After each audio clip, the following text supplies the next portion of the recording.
Milan. Nara sedang melakukan pekerjaan merias calon pengantin wanita.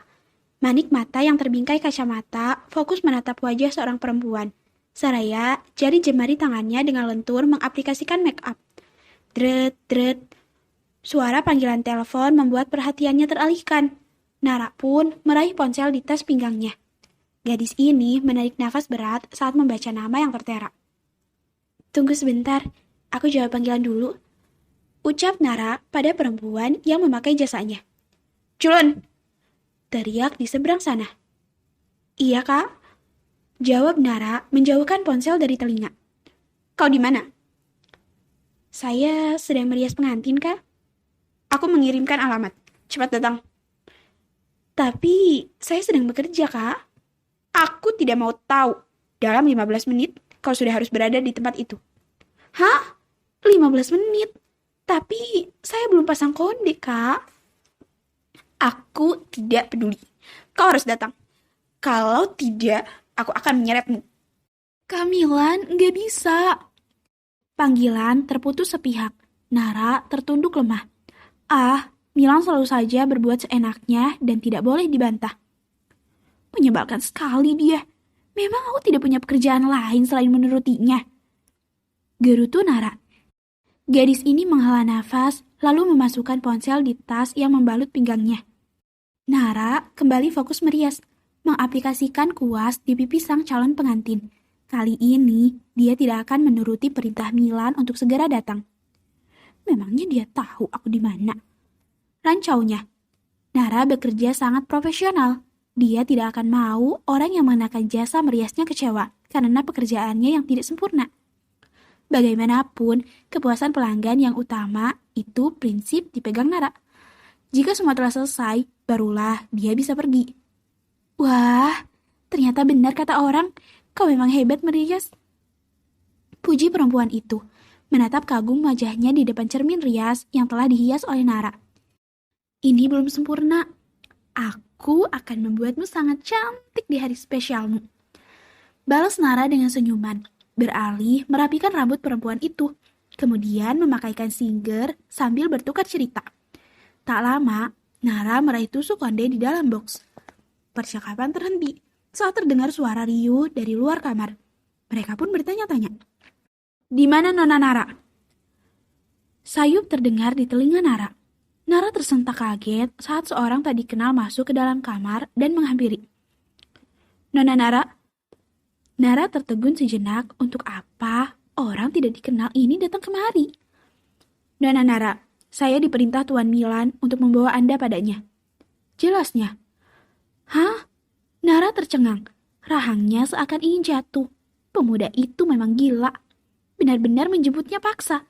Dari mana dia tahu dia berada di tempat ini? Ikut kami. Pinta lelaki itu. Pekerjaan saya belum selesai. Ujar Nara menunjukkan tusuk konde di tangan. Tuan Milan memanggil Anda. Menarik paksa tangan Nara membuat Nara terhuyung mengikuti langkah besar lelaki itu. Hei, tusuk kondenya belum terpasang. Teriak Nara geram. Namun tak bisa berbuat apa-apa. Tubuh mungilnya terpaksa ikut. Mengapa jadi begini? Ini gila. Dia benar-benar dijemput paksa. Milan memang bisa melakukan apapun. Dia belum pakai tusuk konde. Teriak Nara lagi. Tubuh mungil Nara dipaksa masuk ke dalam mobil. Hei, biarkan aku turun menyelesaikannya.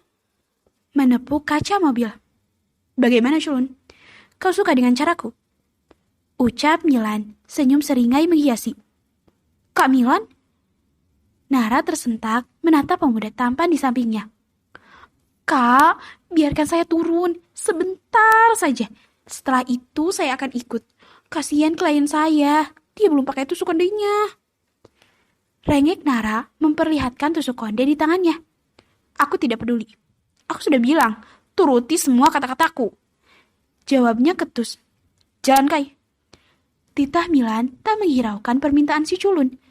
Nara memasang wajah kesal. Tak hentinya mengutuk Milan dalam hati. Setelah beberapa saat, mobil menepi di depan sebuah butik ternama.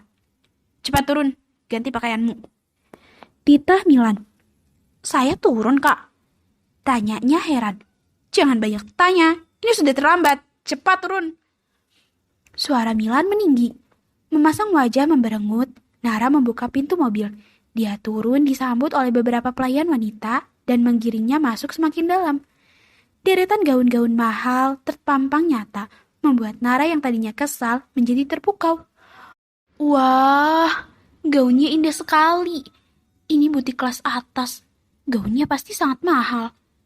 Nara berdecak kagum, terus melangkah pelan. Nona Nara, silakan mencobanya. Ini cocok untuk Anda. Ujar pelayan memberikan gaun untuk padanya. Nara menghela nafas berat. Masih tidak mengerti dengan apa yang terjadi. Mengapa dia dijemput paksa dan dibawa ke butik ini. Dan dia harus menurut tanpa membantah sedikit pun. Meninggalkan calon pengantin wanita yang belum memasang tusuk konde. Setelah beberapa saat, gadis berkacamata serta rambut terkepang dua keluar dari butik menggunakan gaun selutut tanpa lengan berwarna navy. Gaun itu sangat pas membalut tubuh mungil Nara. Nara pun masuk ke dalam mobil, duduk di samping Milan. Milan menatap sinis ke arah si gadis kacamata. Kak Milan, kita kemana? Kenapa aku berganti pakaian seperti ini? Tanya Nara. Kau lihat, Kai? Memakai gaun mahal dan bagus pun dia masih terlihat kampungan. Aku pasti akan malu di acara nanti punya istri culun begini. Keluh Milan tak bersemangat. Hari ini, Milan terpaksa membawa Nara ikut bersamanya dan akan memperkenalkan Nara sebagai istri di depan kolega bisnisnya. Kenapa bisa aku menikah denganmu? Sesal Milan menatap ke arah luar kaca mobil. Nara tertunduk diam mendengar keluhan suaminya. Lagi, dia merasa bersalah karena Milan Kalingga terjebak dengan gadis biasa sepertinya. Kai, kenapa dia harus ikut sih? Tambahnya, Nona Nara harus memperkenalkan diri sebagai istri dari pemilik perusahaan Maxcal. Ucap Kai. What? Sontak, mata Nara membola terkejut mendengar ucapan Kai. Ternyata dia dijemput untuk diperkenalkan sebagai istri Milan di depan rekan bisnisnya. Mendampingi Milan Kalingga, presidir perusahaan ternama. Pantas saja Milan memasang wajah tak bersemangat. Sepanjang perjalanan, hening menguasai. Bayangan dia akan diperkenalkan sebagai istri Milan terus berputar di pikiran gadis berkacamata ini. Pantaskah dia? Dia berharap tak membuat Milan malu. Nara menatap pantulan dirinya di kaca mobil, mengenakan kacamata dan rambut terkepang dua. Iya, pantas saja Milan malu. Dirinya si culun akan diperkenalkan sebagai istri. Tak ada satu kebanggaan pun dalam dirinya. Tanpa Nara sadari, mobil telah menepi di depan sebuah gedung tinggi dan mewah. Kai turun membuka pintu untuk sang bos. Milan pun turun berjalan lebih dulu, disambut oleh beberapa pria, langsung berjabat tangan. Kai beralih membuka pintu untuk Nara. Silakan Nona Nara. Berdiri di belakang pintu. Nara menurunkan sebelah kakinya, menatap Kai. Kepalanya telah menyembul keluar. Kak Kai, apa benar kita sedang menghadiri pertemuan dengan rekan-rekan bisnis Kak Milan? Tanya Nara memastikan. Iya. Kan, benar, dia pasti akan membuat Milan malu hari ini. Nona Nara, ayo turun. Pinta Kai sekali lagi. Tunggu dulu Kak, saya harus bersiap. Nara kembali masuk ke dalam mobil, menutup pintunya. Saya nggak boleh bikin Kak Milan malu dengan penampilan saya. Batin Nara. Penampilan berkacamata dan rambut terkepangnya pasti akan membuat Milan malu nanti. Dan dia tidak mau itu terjadi. Ya, dia harus menolong pemuda galak itu dari malu. Dengan kehebatannya bermake up, Nara meraih tas make up pinggang yang tadi ikut terbawa bersamanya. Untung saja tas itu ada. Menarik nafas panjang, Nara akan memperbaiki penampilannya agar pantas berdiri mendampingi sang presidir. Nara membuka kacamata yang membingkai wajahnya, kemudian mulai mengaplikasikan make up cepat karena Milan akan murka jika menunggu. Nona Nara, panggil Kai mengetuk kaca mobil. Tak mengindahkan panggilan Kai, Nara beralih membuka kedua kepangan rambutnya, kemudian menyisir rapi, membiarkannya tergerai. Bekas kepangan membuat surainya menjuntai bergelombang, indah, bak dari perawatan salon. Akhirnya siap. Ini baru dandanan istri presidir.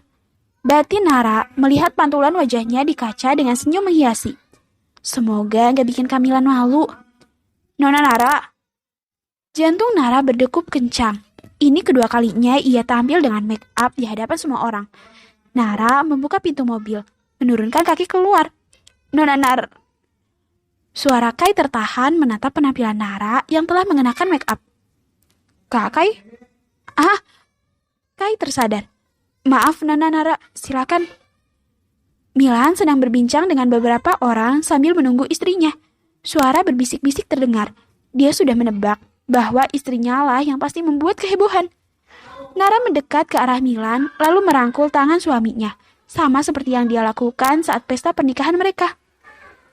Pak Milan, istri Anda sangat cantik. Puji mereka. Milan memaksakan senyumannya. Milan mengarahkan manik mata ke arah samping.